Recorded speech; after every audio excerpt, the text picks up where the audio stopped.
You're listening to the Hidden Killers podcast with Tony Brueski, featuring attorney, guest, and former felony prosecutor Eric Faddis. The sheriff that had been part of the investigation, although not even the lead sheriff on the investigation, which I'm finding interesting, they released photos. They released a photo on Instagram accidentally, and I believe it was accidentally. I don't think anybody's trying to go post pictures of Maddie's corpse.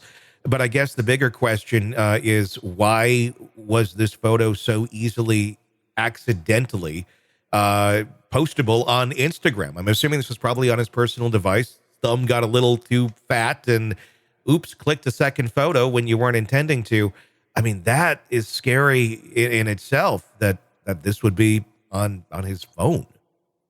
You know, when you're dealing with a child death case, it's extremely sensitive. You've got to be extraordinarily careful in terms of the investigation itself, in terms of the public's perception of that investigation.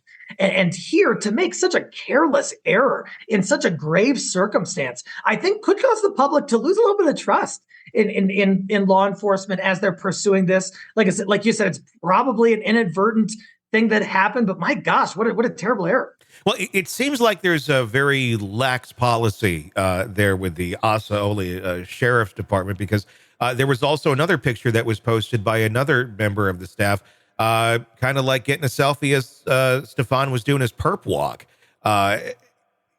Very distasteful. That one a bit more intentional, though. Yeah, very much so. And you know, in this social media world, things have changed so much. You know, we have even in the Elijah McClain case out of Colorado, my home state, the police officers and I believe one of the paramedics were taking like selfies, you know, after the incident, and those eventually did leak.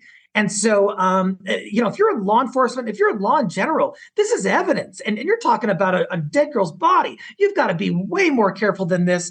And I think that, you know, posting anything publicly could be prejudicial to their case. Well, it's scary. I mean, are we entering just a different phase of life in the world of how people are doing things? And this is going to be more common. I mean, you know, amongst officers, you know, how often does this sort of thing happen where there's evidence photos that are shared around, you know, in a high profile case? I don't know the answer to that. I mean, I don't know if it's kind of like, you know, did you see this? Like, obviously you shouldn't be doing that, but I got to imagine, you know, people are humans. And does this happen more than we think?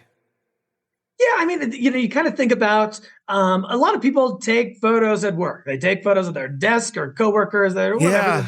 That's kind of normal. But in law enforcement, I don't think that's an exception. I think that those are humans too, who kind of document their own life in a way that they see fit, sometimes sharing with other folks. I remember when I was in the DA's office, there were some people who had stuff on their phones that I said, "What are you doing?" Yeah. And I think it is careless but common.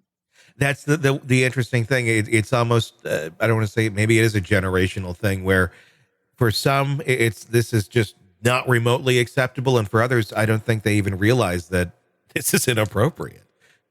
Totally. I think there's that generational divide there where sort of the younger folks have just grown up with this being so ubiquitous in their life that they don't even give a second thought to it. Whereas a more senior person might say, hey, if you've got a phone or you got a photo of a dead child on your phone, this could be a problem. Sick of the ads? We are too. Start listening with no commercials now and get access to all of our episodes in advance of everyone else. Become a True Crime Today Premium Plus subscriber on Apple Podcasts. Search True Crime Today Premium Plus on Apple Podcasts or go to our podcast page and sign up now. True Crime Today Premium Plus. Sign up now.